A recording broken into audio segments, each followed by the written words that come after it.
আজ আমি আপনাদের দেবো পালং শাকের রেসিপি।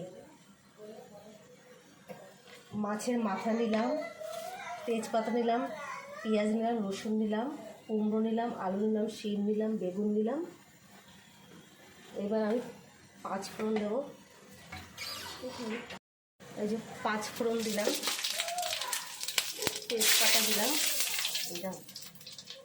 মাছের মাথাটা ভেজে নিলাম। এবার দেখুন আমি পেঁয়াজটা দিলাম, এবার রসুন বাটাটাও দিলাম।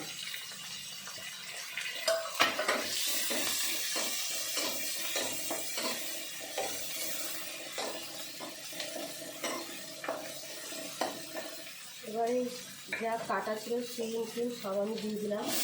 পালং শাক দেখুন, শীষ পালংয়ের চচ্চড়িটা হয়ে গেছে। এবার আমি মাথাটা দিচ্ছি, মাথাটা দিয়ে নাড়িয়ে চাড়িয়ে এবার আমি ভাজা মশলা দিয়ে দেবো।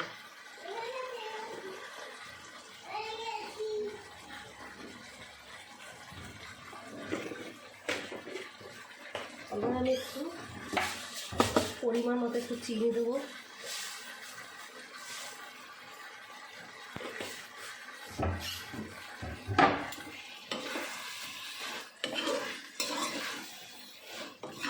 এবার আর একটু টানবে, ঠিক আছে? এবার যে একটু রসা খাবে রসা খাবে, আর যে একটু শুকনো টাইপের খাবে একটু শুকনো দেবেন।